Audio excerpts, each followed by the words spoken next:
बंगाल की खाड़ी में उठा समुद्री तूफान मोंथा आंध्र प्रदेश के काकीनाडा और मछलीपट्टनम के बीच तट से टकरा गया। लैंडफॉल हुआ जिस वजह से तटीय इलाकों में सैकड़ों घरों पेड़ों को नुकसान हुआ। हवाई और रेल सेवाएं बुरी तरह प्रभावित हुईं। दूसरी तरफ अब चक्रवाती तूफान लगातार उत्तर और उत्तर पश्चिम दिशा में आगे बढ़ रहा है। ऐसे में चक्रवात की वजह से आंध्र प्रदेश, तमिलनाडु, ओडिशा और पश्चिम बंगाल के कई जिलों में तेज हवाओं के साथ भारी बारिश हो रही है। तूफान का सबसे ज्यादा असर आंध्र प्रदेश में ही दिख रहा है। जिस वक्त चक्रवाती तूफान तट से टकराया उस वक्त उसकी रफ्तार 100 से 110 किलोमीटर प्रति घंटे की थी। ऐसे में लोगों से अपने घरों में ही रहने के लिए कहा गया है। राज्य सरकारें अलर्ट हैं।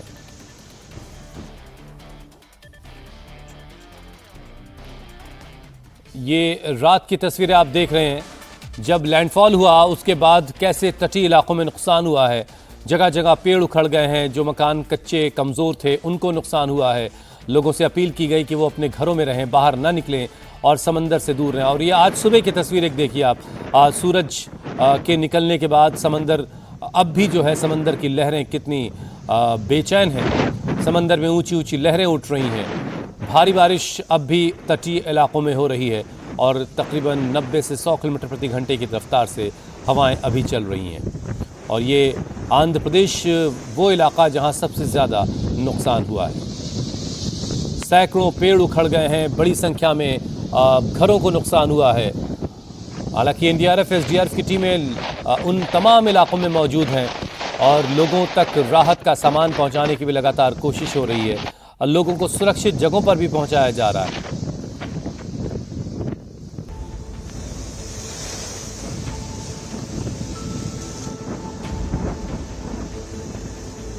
जिस बात का डर था वो हो रहा है। पेड़ गिर रहे हैं, घर ढह रहे हैं। 90 से 100 किलोमीटर प्रति घंटे की रफ्तार से हवाएं चल रही हैं। लोग घरों को छोड़ शेल्टर होम जा रहे हैं। रेस्क्यू के लिए कई टीमें तैनात हैं। आंध्र प्रदेश से लेकर ओडिशा तक सब अलर्ट मोड पर है क्योंकि चक्रवाती तूफान मोंथा आंध्र प्रदेश के काकीनाडा और मछलीपट्टनम के बीच तट से टकरा गया और अब मोंथा लगातार उत्तर और उत्तर पश्चिम दिशा में बढ़ रहा है। बंगाल की खाड़ी में उठा चक्रवाती तूफान मोंथा अब और ज्यादा तीव्र हो गया है। इसका लैंडफॉल शुरू हो गया है। चक्रवात की वजह से आंध्र प्रदेश, तमिलनाडु, ओडिशा और पश्चिम बंगाल के कई जिलों में तेज हवाओं के साथ भारी बारिश हो रही है। तूफान का सबसे ज्यादा असर आंध्र प्रदेश पर ही दिख रहा है। जिस समय ये चक्रवात आंध्र प्रदेश के तट से टकराया उस समय उसकी रफ्तार 110 किलोमीटर प्रति घंटे थी। अंदाजा लगा लीजिए कि मंजर कितना भयावह रहा होगा और उसके रास्ते में जो आया होगा सब तिनके की तरह उड़ गया होगा। हालात को देखते हुए मुख्यमंत्री चंद्रबाबू नायडू रात भर सचिवालय में रहे। मुख्यमंत्री ने आधी रात को तट पार करने वाले चक्रवात के मद्देनजर और अधिक सतर्क रहने की अपील की। हालांकि गनीमत ये रही कि तूफान के लैंडफॉल से पहले ही सरकार ने तटीय इलाकों से लोगों को निकालकर शेल्टर होम में पहुंचा दिया था। इसके अलावा तूफान के रास्ते में पड़ने वाले गांवों में लगातार घर के अंदर ही रहने की अपील की जा रही है।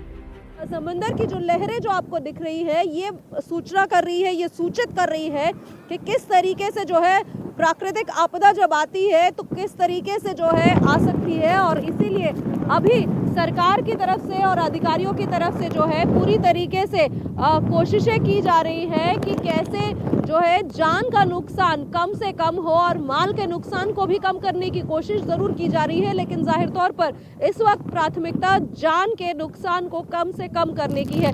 लगातार सूचनाएं दी जा रही हैं, घरों में रहिए, पक्के घरों में रहिए, रिहैबिलिटेशन सेंटर की तरफ जाइए, लगातार आपके फोन चार्ज रखिए, एसएमएस जो है देखते रहिए ताकि जो भी सूचना जो है सरकार या अधिकारी आपको दिखाना चाहते हैं या बताना चाहते हैं वो आप तक लगातार पहुंचती रहे।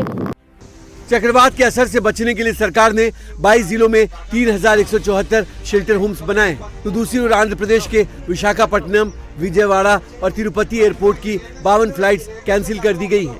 दक्षिण मध्य रेलवे जोन की कुल 120 ट्रेनें कैंसिल की गई हैं। एनडीआरएफ ने अपनी 25 टीमों को तैनात किया है, वहीं 20 टीमों को अलर्ट मोड पर रखा गया है। मोंथा को लेकर आंध्र प्रदेश के तटीय इलाकों में अलर्ट जारी है। तस्वीरें आंध्र प्रदेश के कोटापट्टनम की है जहां एहतियात पर प्रशासन और एनडीआरएफ की टीमें तैनात की गई हैं। लोगों को घर घर जाकर मोंथा तूफान से आगाह किया जा रहा है और बाकायदा लाउड स्पीकर से लोगों को चेतावनी भी दी जा रही है। एनडीआरएफ टीम 24 आवर्स के लिए तैनात है। पैनिक होने का जरूरत नहीं है। हम सर्वदा लोकल प्रशासन के साथ टाई अप में है। इस एरिया का सभी लोगों को मैं यही अपील करूंगा कि अपना सुरक्षित स्थान जो शेल्टर बनाया गया है उस जगह पे पहुंच जाए और लोकल प्रशासन और हमसे कोऑपरेट करे। और साथ साथ मैं ये भी बोलूंगा कि नॉट ओनली यहाँ पे एनडीआरएफ टीम तैनात है, काकीनाडा में है, मछलीपट्टनम है, नेल्लूर में है, बहुत सारे जगह पे एनडीआरएफ टीम तैनात है। फायर का टीम यहाँ पे काम करेगा, एसडीआरएफ भी तैनात हो चुका है, तो पैनिक होने का कोई जरूरत नहीं है।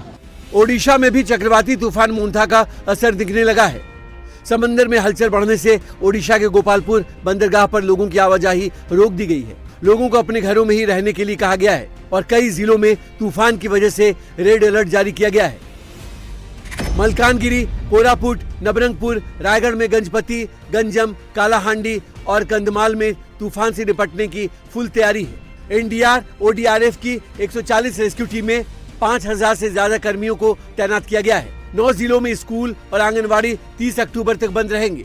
वहीं सरकारी कर्मचारियों की छुट्टियां रद्द कर दी गई हैं। हमारा उड़ीसा को कोई इतना बहुत बड़ा खतरा नहीं है और अभी तक ज़्यादा बारिश होना, हवा चलना, व्यापक क्षय क्षति है ना, वो भी अभी से कोई रिपोर्ट नहीं आया है। और हमारा सारी के सारी टीम अभी प्रस्तुति में और रेडी है जो भी परिस्थिति आएगा उसको मुकाबला करने के लिए। लेकिन अब तक ऐसे कोई बहुत बड़ा घटना नहीं घटी है। ओडिशा के साथ साथ मोंथा का खतरा पश्चिम बंगाल में भी है। 24 परगना, मेदिनीपुर, बीरभूम समेत कई जिलों में भारी बारिश और पहाड़ी इलाकों में लैंडस्लाइड की आशंका जताई गई है। मौसम विभाग ने 31 अक्टूबर तक दार्जिलिंग, कलिंगपोंग, अलीपुरद्वार और कूच बिहार जिलों में भारी बारिश की चेतावनी दी है। चक्रवाती तूफान मोंथा का लैंडफॉल का समय जितना आगे आ रहा है उतना ही धीरे धीरे असर देखने को मिल रहा है। पूर्वी मेदिनीपुर जिले के दीघा में समुद्र में लंबी लंबी उफानें देखने को मिल रहे हैं। इसके साथ साथ रुक रुक के बारिश भी हो रही है और तेज हवाएं भी बह रही है। आईएमडी की तरफ से जो कहा गया है कि लैंडफॉल का जो समय है, यानी कि आंध्र प्रदेश में जब लैंडफॉल होगा तब पूर्वी मेदिनीपुर जिले में 50 से 55 किलोमीटर प्रति घंटे के रफ्तार से हवाएं बहेगी। और इसी के लिए सरकार की तरफ से सभी योजनाएं बनाई गई है। जितने भी लोग इस तटीय इलाके में कच्चे घरों पर रहते हैं उनको सुरक्षित जगह शिफ्ट करवा दिया गया है। तमिलनाडु में भी मोंथा तूफान का असर दिख रहा है। चेन्नई में तेज हवाओं के साथ बारिश हो रही है। समुद्र में ऊंची ऊंची लहरें उठ रही हैं। हालांकि सभी हालातों से निपटने के लिए सरकार और प्रशासन पूरी तरह से तैयार है।